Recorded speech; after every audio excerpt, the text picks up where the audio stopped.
आज केही तपाईँलाई सोध्न मन लाग्यो कि आफैले भन्न मन लाग्यो? तपाईँ कहिले लोट्नु भएको छ?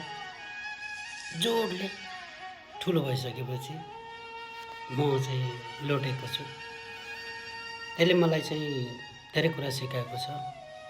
सबभन्दा पहिला चाहिँ लाज मान्नुहुन्न भनेर। लजाएर केही पाइन्न, लोटेपछि त्यसलाई आफैले समाधान गर्नुपर्छ। सबभन्दा पहिला चाहिँ आफूलाई सम्हालेर फेरि पनि उठ्ने।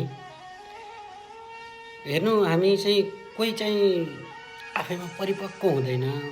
जस्तो कि हामी सार्वजनिक ठाउँहरूमा, बाटोघाटोमा, एयरपोर्टहरूमा, कुनै चाहिँ मैदानहरूमा, ठुलै जमघटहरूमा लोट्यो भने हामीले आफूले आफूलाई पहिला उठाउनु पूर्व यताउति हेर्छौँ कि हामीले कसैले हामीलाई देख्यो, ओहो लाज भयो भन्ने कुरा हाम्रो मनमा फ्याट्ट आउँछ।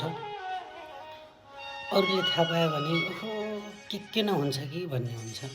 केही हुन्न। दुनियाँमा जिन्दगीमा जो पनि लड्छ है, सबभन्दा पहिला आफू लजाउन छोड्नुहोस् होइन, अनि आफैमा त्यो लाज हटाउनु चाहिँ तपाईँ मजबुत भएर उठ्नुहुन्छ होइन। यताउति हेरेर चाहिँ हो कसले के भन्छ, कसले के भन्छ, हर कोही लड्छ, हर कोही लोड्छ जीवनमा, ठक्कर खान्छ। हाम्रो पनि त्यो हुन त हाबी छ कि हामी आफै कहिलेकाहीँ कोही लोटेको देखिहाल्यो भने त्यसलाई लाजमर्दो बनाउन खोज्छौँ कि जब आफूबाट चाहिँ त्यो लाज हट्छ नि, तब अर्कालाई लज्जित बनाउन कहिले अघि सर्दैन मान्छे। कोही कतै लड्यो भने, कोही लुटिहाल्यो भने, अप्ठ्यारो परिहाल्यो भने त्यसलाई लज्जित बनाउने, ओहो तँलाई त यस्तो भयो है भन्ने कुराहरू आउँदैनन्। किनभने त्यो पनि लडेको हुन्छ। हरेक एभ्री सिङ्गल पर्सन जिन्दगीमा लडेको हुन्छ। त्यही भएर म त भन्छु कसैलाई एम्बेरेस नगर्नुहोस् होइन, लज्जित नबनाउनुहोस्।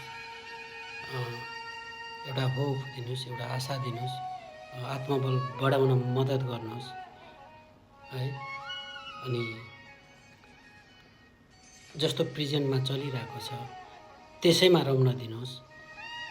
तपाईँ आफ्नो पनि प्रेजेन्ट सम्झिनुहोस् र पास्टलाई सम्झिनुहोस्। कहीँ न कहीँ लडेको हुन्छ। सो कहीँ कतै कसैको मनोबल घट्ने किसिमका कामहरू, कुराहरू, क्रियाकलापहरू नगर्नुहोस्। जस्तो छ त्यस्तैमा भन्नु है, एउटा मोटिभेट गरेर चाहिँ एउटा आत्मबल बढाइदिने काम गर्नुहोस् भन्छु म चाहिँ। आफ्नो विचार हो है।